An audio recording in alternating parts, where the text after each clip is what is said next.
పవన్ కళ్యాణ్ గారు ఒక deputy CM గా రాష్ట్రం మొత్తం అతనికి బాధ్యతలు ఉన్నట్టే. రాష్ట్రంలో ఒక ప్రాంతానికి కాదు, ఒక పంచాయతీరాజ్ శాఖకి కాదు, ఒక అటవీ శాఖకే కాదు, ఆయనకు సంబంధించి డిప్యూటీ సీఎం పవన్ కళ్యాణ్ గారిని ముఖ్యమంత్రి అంటారు మీరు, అంతే కదా? ఆయన మొత్తం రాష్ట్రం మొత్తం అంతా చూసుకోవాల్సిన అవసరం ఉంది. ఈ కుటీర పరిశ్రమలు ఎత్తేయాల్సిన అవసరం ఉంది. బెల్ట్ షాపులు తీసేయాల్సిన అవసరం ఉంది. బెల్ట్ షాపులు పెడితే బెండ్ తీస్తానని చెప్పినటువంటి చంద్రబాబు నాయుడు గారిని క్వశ్చన్ చేయాలి. ఈయన నిజంగా ప్రతిపక్ష పాత్ర నేను పోషిస్తున్నాడు, ఉండవల్లి అరుణ్ కుమార్ ఒప్పుకున్నాడు కదా. ఆయన ఒప్పుకొని ఉంటే ఈ 1,75,000 బెల్ట్ షాపులు రాష్ట్రంలో ఉన్నాయి. ఆ బెల్ట్ షాపులు ఆ రోజు ఉండవని చెప్పినారు. బెల్ట్ షాపులు ఉంటావని చెప్పలే, లేవని చెప్పినటువంటి బెల్ట్ షాపులు రాష్ట్రంలో తీసేయించాల్సిన. మోహన్ రెడ్డి గారు ఇంకో ఇద్దరు కంక్లూడ్ చేయాలి. పవన్ కళ్యాణ్ గారు మీరు చెప్పిన ఆవేదన అర్థమైంది. వేణుగోపాల్ గారు కంక్లూడ్ చేయండి సార్. మోహన్ రెడ్డి గారు కంక్లూడ్ అయిపోయింది.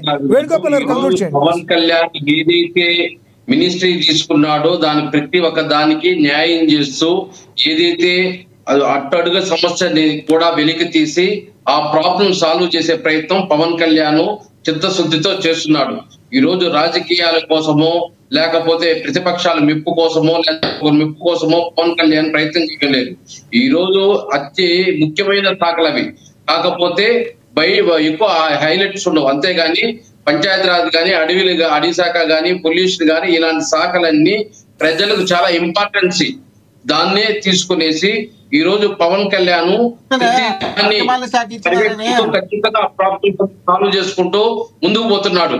ఈ రోజు వీళ్ళు ఏం చెప్తున్నారు, పవన్ కళ్యాణ్ తీసుకున్న శాఖలకి న్యాయం కాదు, రాష్ట్రం మొత్తం న్యాయం శాఖ అంటే ముందు ఆయన శాఖలకు న్యాయం చేస్తూ వేరే శాఖలను కూడా ప్రశ్నిస్తున్నాడు. మొన్నటికి మొన్న 2-3 సార్లు హోమ్ మినిస్ట్రీని ప్రశ్నించాడు. ఒక డిఎస్పీ విషయంలో గానీ వేణుగోపాల్ గారు ఒక్క నిమిషం. మోహన్ రెడ్డి గారు మీరు ఇందాక అక్షర్ సత్యం గారు ఫోన్ లో మాట్లాడించమని చెప్పండి. వేణుగారు ఒక్క నిమిషం. వేణుగారు బెల్ట్ షాపులు పెట్టద్దని సీఎం అది వేరేది. ఒకటి వినాలి. మోహన్ రెడ్డి గారు మోహన్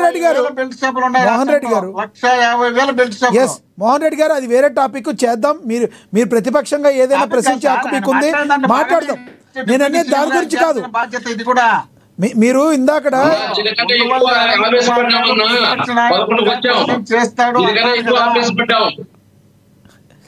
దీనికన్నా ఎక్కువ మాట్లాడడం 4 ఛానల్లో 11 సీట్లకు తెప్పించాం.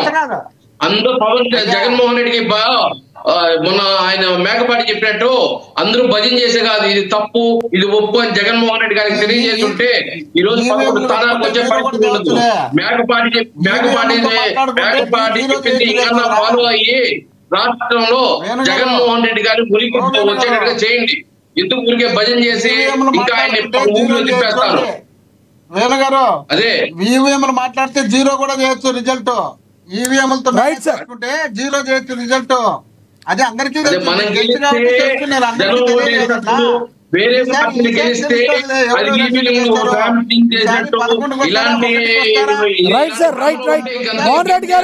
మోహన్ రెడ్డి గారు ఇందాక ఆయన సత్యం గారు మాట్లాడింది పనికిమాలిన శాఖలు అనేవి పవన్కి పనికి మాలిన శాఖలు అయ్యి, అంతేగాని ప్రజలకి పనికి మాలిన అని కాదు ఆయన అన్నది. మీరు అబ్జర్వ్ చేశారు. అది పవన్ కళ్యాణ్కి వ్యక్తిగతంగా రూపాయి సంపాదించుకోవడానికి ఉపయోగపడవన్నారు. ఆయన పనికి మాలిన అంది ఆయనే చెప్తారు. ఆయన సమాధానం అనేది ఆయన ఫోన్ లైన్ లో ఉన్నారు. వీటితో పోల్చుకుంటే అవి కాదు అన్నాడు. కానీ ఇక్కడ ప్రజలకి దగ్గర అవ్వడానికి అతి ముఖ్యమైన శాఖలు. హోమ్ మినిస్టర్ పెద్దదే, పంచాయతీరాజ్ అటవీ శాఖ పెద్దదే? ఏది పెద్దది? హోమ్ మినిస్టర్ అంటే ఊరికి పోలీసులు చూసుకునేది. హోమ్ మినిస్టర్ అయినంత మాత్రాన రాష్ట్రంలో ఏం బడ్జెట్లు రిలీజ్ చేయరు. అది ప్రజలకి దగ్గరగా ఉండాలి, ప్రజల సమస్యలు దగ్గరుండి తీర్చాలి. వాళ్ళు ఏదైతే రాష్ట్ర ప్రభుత్వంలో పని చేయగలిగితే ఏ శాఖ అయినా ప్రజలకు సంబంధించిన శాఖ. రైట్ సార్, సమయం అయిపోయింది. వేణుగారు ఓకే, వేణుగారు మీరు చెప్పింది అర్థమైంది. రైట్ సార్, అక్షర్ సత్యం గారు కంక్లూడ్ చేయండి. కరెంట్ ఇచ్చిన 15 జగన్మోహన్ రెడ్డి గారు 2019 నుంచి 2000 నేను రచ్చబండ కార్యక్రమం చేస్తాను, సంక్రాంతికి వస్తాను, ఇద్దరు దీపావళికి వస్తానని 5 సంవత్సరాలు ఎందుకు పొడిగించుకుంటూ పోయాడు. రైట్ 2019 నుండి 2023 వరకు 22 వరకు కరోనా అనేది మీకు అది తెలిసినా లేదో ఒకసారి అది గుర్తుంచుకోండి. ఆ కరోనా రైట్ రైట్ టాపిక్ వేరే దగ్గరికి వెళ్ళిపోతుంది. ఎస్ అనేది భావించుకొని మళ్ళీ మాట్లాడుతున్నారు గురించి అక్షర్ సత్యం గారు కంక్లూడ్ చేయండి. ఎస్ ఎస్ అక్షర్ ఒక్క నిమిషం ఆగండి, సత్యం గారు కంక్లూడ్ చేయండి. ఒక్క నిమిషం ఆగండి సార్. మోహన్ రెడ్డి గారు ఆగండి. ఎస్ ఎస్ వేణు గారు ఆగండి, దయచేసి ఆగండి. మోహన్ రెడ్డి గారు ఆగండి, సత్యం గారు కంక్లూడ్ చేయండి. సార్ ఒక రాష్ట్ర సర్వశాఖలో చేతిలో పెట్టుకుని సర్వ అధికారాలు చేతిలో ఉన్న ఒక రాజశేఖర రెడ్డి గారు కానీ, సర్వ అధికారాలు చేతిలో పెట్టుకుని సర్వశాఖల ఆధిపత్యం ఉన్న జగన్మోహన్ రెడ్డి గారు కానీ, లేదా సర్వశాఖలో సర్వ ఆధిపత్యం చేతిలో పెట్టుకున్న చంద్రబాబు నాయుడు గారు చెయ్యలేని పనిని పవన్ కళ్యాణ్ గారు చేశారు. నాయకుల దృష్టిలో పనికిమాలి శాఖలైన శాఖలు తీసుకుని ప్రజలు పనికిమాలి శాఖ అనేది ప్రజలు ఉపయోగపడే శాఖలు నిరూపించిన వ్యక్తి పవన్ కళ్యాణ్ గారు అని నేను అన్నాను. దాన్ని వైసీపీ నాయకులు వక్రీకరించడం తగదు. ఒక జగన్మోహన్ రెడ్డి గారు, ఒక రాజశేఖర రెడ్డి గారు కానీ లేదా 70 సంవత్సరాలుగా పరిపాలించిన ఏ ముఖ్యమంత్రి చేయని పనిని, ఏ పంచాయతీరాజ్ శాఖ మంత్రి చేయని పనిని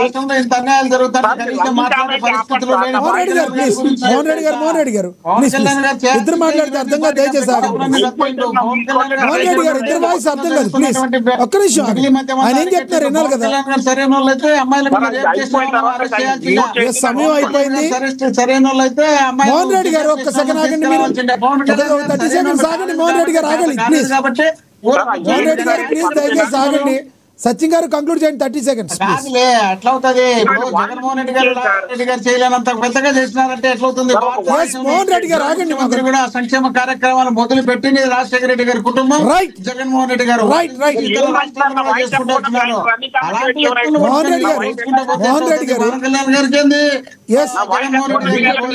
మోహన్ రెడ్డి గారు మోహన్ రెడ్డి గారు కాసేపు మ్యూట్ అవుతారు. మీరు కాసేపు ఆగాలి, మ్యూట్ అవుతారు. మళ్ళీ మోహన్ రెడ్డి గారు మ్యూట్ అవుతారు. పవన్ కళ్యాణ్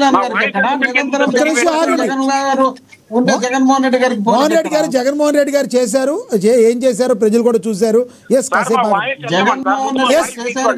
అవునవును. ఎస్ ఆయన మాట్లాడినా ఆయన సమయం, ఆయన మీరు ఎప్పటి నుంచి మాట్లాడుతూనే ఉన్నారు. ఆయన సమయంలో మీరు మాట్లాడకండి. మోహన్ రెడ్డి గారు కాసేపు ఆగండి, సమయం పాటించండి. అక్షర్ సత్యం గారు కంక్లూడ్ చేయండి.